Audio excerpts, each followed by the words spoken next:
All right, good evening, and welcome to the Introduction to Proofs. And here we're going to be talking about completing the steps to prove algebraic and geometric statements, identify proof formats, and the essential parts of a proof, and the assumptions that can be made given a proof drawing, or given a drawing.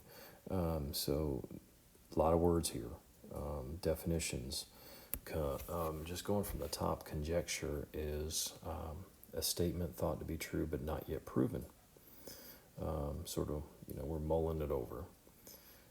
Deductive reasoning, that is the process of utilizing facts, properties, and definitions and theorems to form a logical argument. Deductive reasoning, we have proof, and all we're doing is using that information that has been given to us. Reflexive property, well, that's the property that states that any real number is congruent to themselves. So the reflexive property is saying, well, hey, x is equal to x, or 4 is equal to 4, or r is equal to r, or xy is equal to xy. Those are just, it's saying that it is equal to itself. Let's see, what else? Substitution property. Well, that is the property of stating that two values are equal and then they are interchangeable in an equation. If you have two figures that are congruent, then they are interchangeable. So, substitution, if angle ABC is equal to 47 degrees, when I see angle ABC, ABC plus angle 2 is equal to 180 degrees, well, substitution tells me that, well, I can replace ABC with 47 degrees, and I've substituted it in because we said that those two things were the same thing. Symmetry. Let's see here, symmetry. We're talking about the property that states that the left and right sides of an equation or congruent statements are interchangeable. So when I get down to that point where maybe I've solved this equation and I've gone and done all my steps and I get to the point where I'm like, hey, 12 is equal to x. That's not how I want to write it. I can reverse it just by saying x is equal to 12, and that's that symmetry property saying that they're equal, so I can reverse them without any penalty.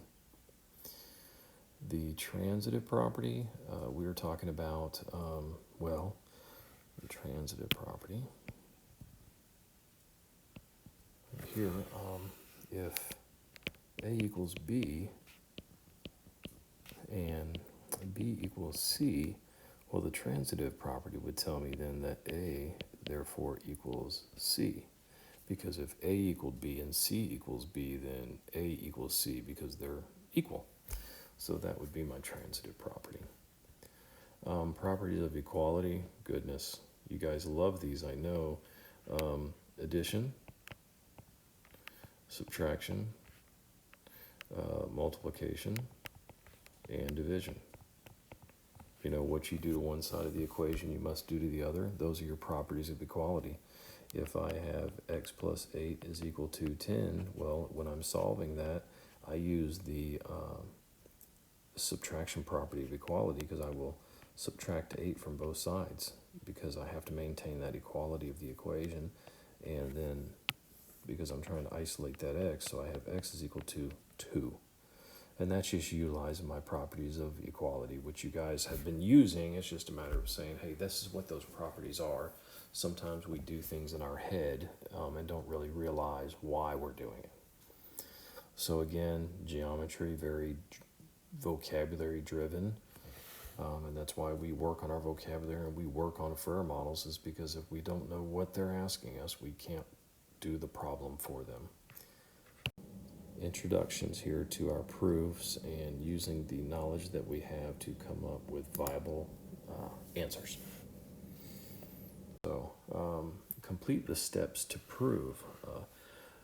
We've talked on and off about proofs, and what they've done is they've given me some information. They said here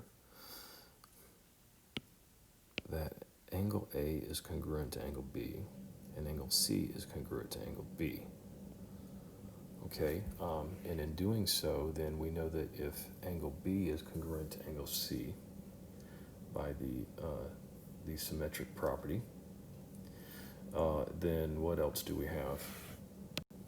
Okay, so let's see here, pull out the old pen, and we have angle A is equal to angle B, and angle C is equal to angle B. That's what they've given us.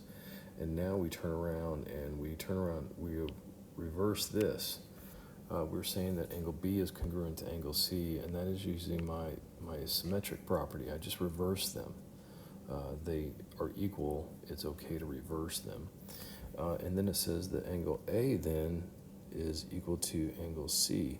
Well, that's very similar to the transitive property, right? If angle B is congruent, or angle A is congruent to angle B, and then angle B is congruent to angle C, then we have angle A is going to be congruent to angle C because of the transitive property.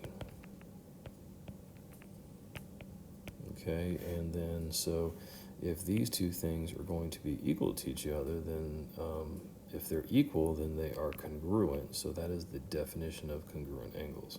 So we're just completing the steps and talking through the rationale of why something is happening or why something is a true statement. Now, let's talk about trying to identify some information. Okay, so looking at this graph, let's just look at the image first and say, what do we know? Looking at the image, looks like we have some angles here, and we have this red square thing, which means right angle. So we should be able to look at this and say that angle AEC or angle CEA is going to be a right angle. And then, so if I have angle CEA is 90 degrees, and we know that that is a right angle, and that gets us started, right? So looking at our question, given that angle CEA is a blank angle, well, we just said it's a right angle. And I know it's a right angle because they've marked it with my right angle indicator. And ray EB bisects CEA. So they're saying that this ray, right here, this ray bisects this whole angle. I don't want to use that color. Right here is being bisected. Well, bisects means that it's being cut in half. So if it is bisecting, that means that this angle is going to be congruent to that angle because it cut it in half. So then if that bisects, those two angles are equal, then it says, what is the measurement of CEB? So they want to know, what is the measurement of this angle right here, angle CEB? We should be able to turn around and say, well, the entire thing was 90. If I cut it in half, it's going to be 40. So the measurement of angle CEB is actually going to be 1/2 the measurement of angle CEA.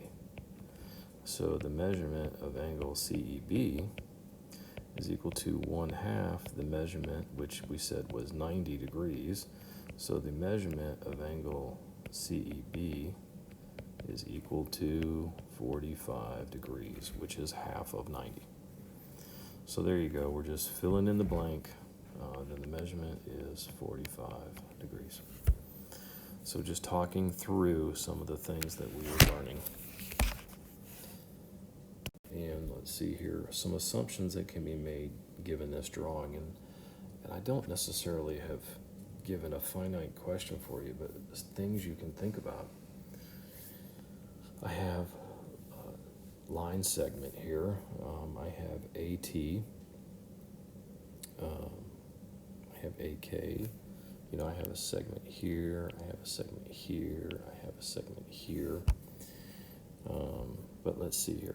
What do we know? They told me that segment AB is going to be equal to 10, okay? So segment AB is equal to 10 units. They told me that segment KB is going to be equal to 5 units. Well, I look here, 5 is going to be half of the overall length of 10. So then if this, okay, that segment, well, it looks like it should be 5. Well, if AK, then we now have AK, segment AK is equal to 5. If AK is equal to 5, right, and KB is equal to 5, then that tells me, what does that tell you about point K? Hopefully you're thinking, well, what did it do? Point K is in the middle of AB. So if it's in the middle and it's exactly in the middle, then it is a midpoint. So point K is the midpoint of segment AB because it's halfway.